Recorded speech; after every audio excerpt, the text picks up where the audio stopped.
Hello everybody, welcome back to the American Dynasty YouTube channel. So what we are going to be doing within today's video is talk about USA versus Wales. In this game, USA have tied against Wales 1-1 with a goal coming from Timothy Weah on the 36th minute, and then in the dying moments of this match, in the last 10 to 12 minutes, Gareth Bale did score a penalty. And let me tell you guys, I want to make this very, very clear. If you were to ask me, who do you think was the better team in this game, it was USA. USA were the better team. We played better, and especially in the first 45 minutes, USA were very intense. We intercepted the ball. We took away the ball from the midfielders. Weston McKennie, freaking Tyler Adams, freaking Yunus Musa. They were all doing so well in terms of taking the ball away from Wales. And it's unfortunate because many of us felt like USA deserved a better result. USA deserved a win. USA deserved the 3 points in order for us to be tied with England by the time we do face England with 3 points. So we had Dest, we had Zimmerman, we have Tin Ream, and we had Anthony Robinson on the left back position within that defensive line. The midfield was the MMA, McKennie, Tyler Adams, Musa, and our front three was Weah, Sargent, and Pulisic. Very surprising to see Sargent. I know that I did talk about in the previous video that Sargent is going to be starting, but to actually see this happening in real life, it really did surprise me. Now, I want to make another point. The first point was the fact that USA did play better than Wales. We deserved so much more than just a tie. But one big defect, I would say, within this USA team that I really did I was just bro, why couldn't we just have this? If we only had this, USA probably would have scored 2 goals, 3 goals. But we just really do lack a number 9. Can you and me agree with this? We lack a real number 9. A number 9 that can be versatile, dynamic, a number 9 that can go into the spaces at the right time, using their body well, holding up play, doing all of that, headering the ball when they're being fed with a cross from Timothy Weah and being fed with a cross from Christian Pulisic. We needed a number 9 like that. Okay, look, I cover FC Barcelona, right? I also talk about Bayern Munich. I also talk about Real Madrid sometimes.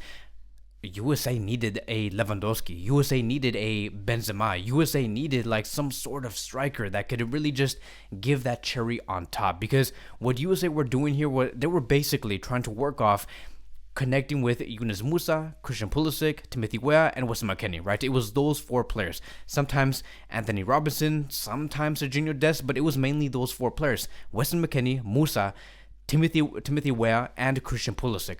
But the number 9, right, Josh Sargent, did not really do anything. Now, I want to give credit to our Sargent for holding up that play in order for USA to score the first goal, right? He did hold up the play. Christian Pulisic received the ball, right? He had possession, and then he makes a perfect pass, right? A Iniesta type of pass to Timothy Weah. Timothy Weah makes a brilliant run into space, and then he scores the goal, right? So it was without Josh Sargent, without Christian Pulisic and Timothy Weah, that goal would have never happened. But outside of that goal that USA did score, what did Josh Sargent do? This is me not trying to put blame on Josh Sargent or trying to put blame on a specific player. I think that everybody played well, right? We saw some mistakes, but USA deserved better.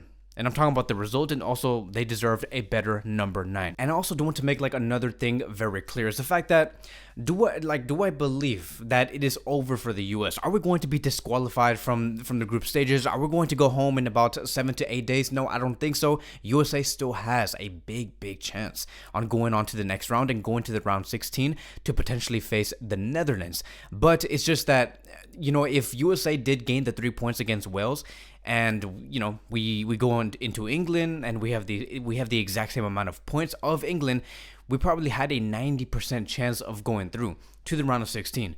Getting a tie against Wales, now knowing that Wales has 1 point and we have 1 point, now puts it down to 70%. And if we want to increase our chances to go to the next round after we finish off England and we go play against Iran, which is going to be our last game, we have to at the very least tie against England and go out with a 0-0 or a 1-1. I do not really care if USA go up against England and we play defensive, we play in a 4-5-1 with Weah as the number 9. I don't really care, and I want you guys to know, just if you guys do not know me from Barca Media, I'm a person that really likes to have like an identity, a style. I like to attack. I want to be the one taking control of the ball, always attacking like open spaces, playing beautiful football in a beautiful way. And if we don't do that, then we might as well not even play football. But when it comes to USA, it's different. Like USA needs to win in whatever cost. I don't really care about the style. I don't really care about playing beautiful. I just need the results. And I think that many of us fans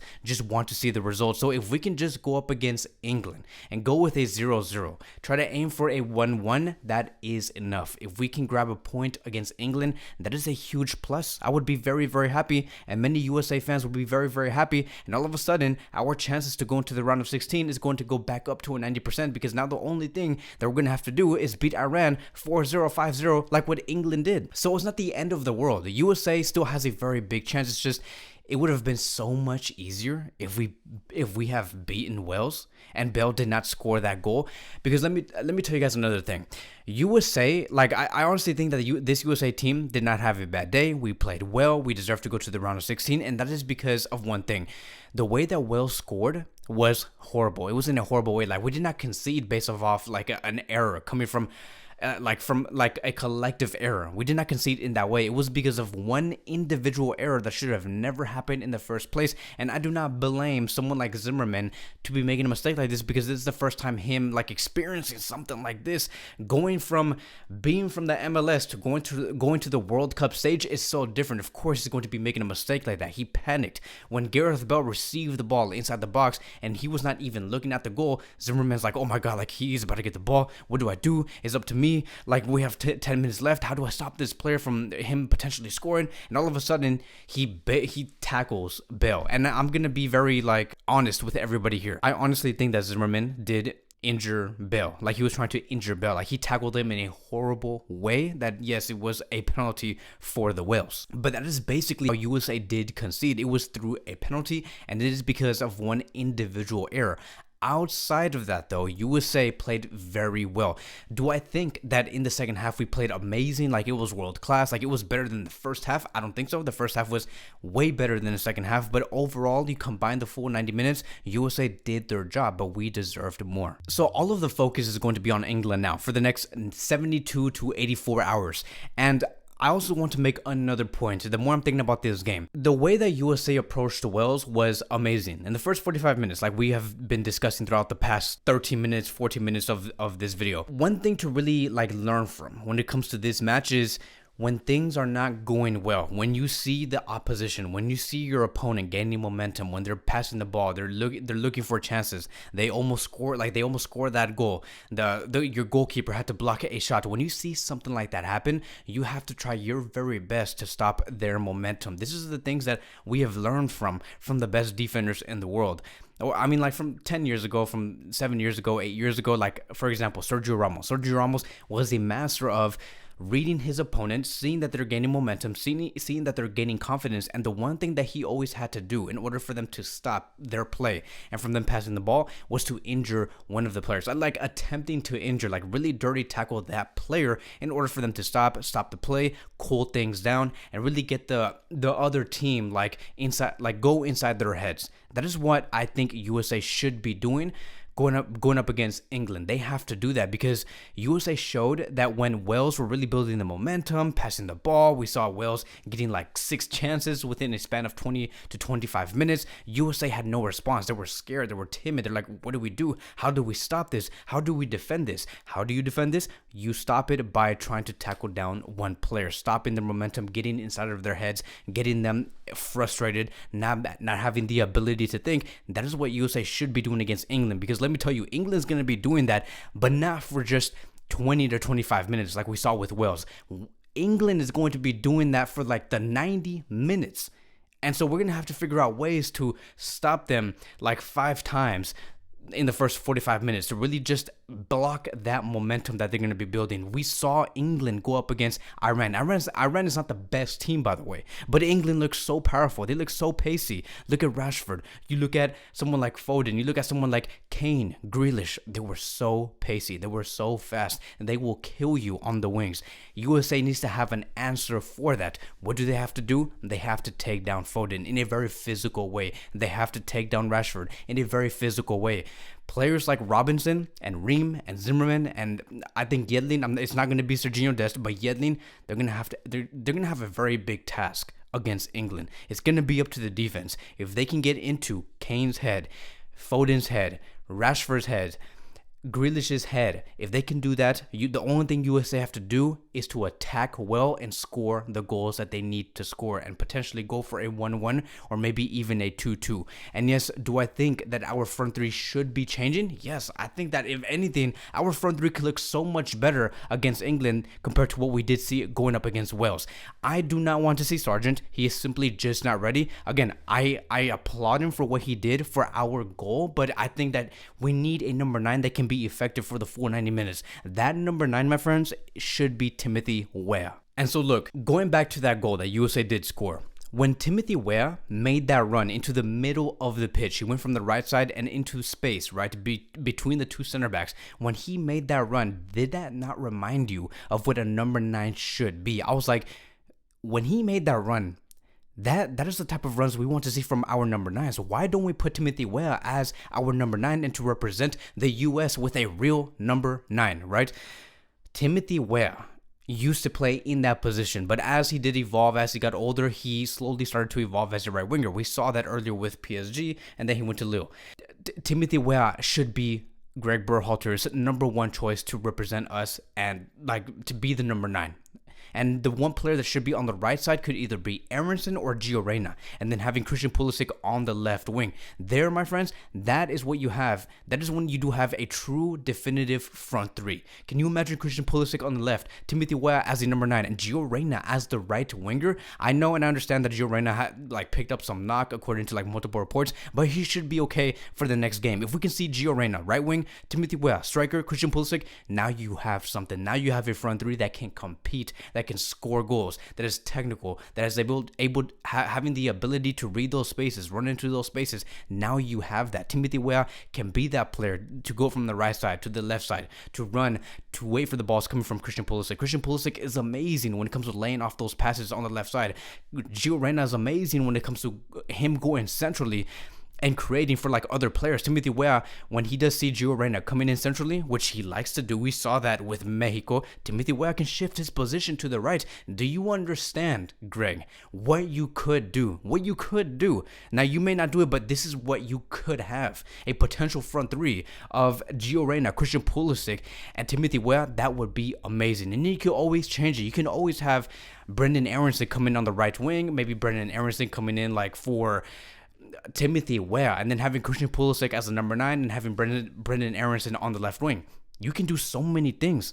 You have a total of 4 options that are very strong and can bring you the goals. I just think that right now, players like Josh Sargent, Jesus Ferreira, Haji Wright are just not it for this moment that we're about to go into on Friday, on Black Friday, which is going to be a huge, huge day. So we have all the power, we have all the quality to do great things against England. This game that did happen going up against Wales showed us a lot of what not to do and what to do. You have the quality, you have the power, you have the fire. Now you just need to execute and really take down England. We need Gio Reyna, we need Christian Pulisic, we need Timothy Weah. When it comes to the right back position too, yes, we saw Serginho Dest blaze onto the right side, dribbling, trying to take down players, even though he was not 100% correct, and he sometimes did lose the ball.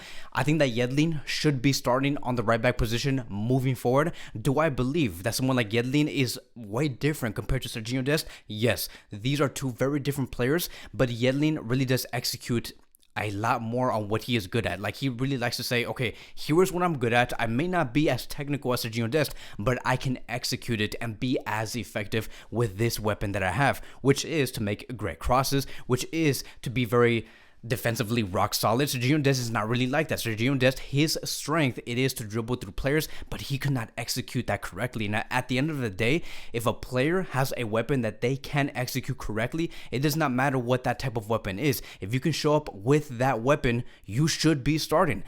Yedlin should be starting because he can execute with his current weapon, which is to receive the ball and to make those crosses into the box and give USA the opportunities to score more goals. And so that is going to be the post-match review with this match. It is not over, my friends. Do not put your heads down. Yes, it does feel like a loss, but we still have this World Cup tournament so wide open. We can go into the round of 16, end up in second place. I think that USA have a maybe 40% chance of beating England, but we also have a 60% or like 70% chance of tying against England. I think that it is possible. If we can go up against England and tie, we will be okay. And then we just finish off Iran by winning 3-0, 4-0, 5-0. If we lose against Iran, I would literally just be the most maddest person on earth. But that is going to be wrapping up today's post-match review. Thank you guys so much for watching, and I will see you guys in the next video.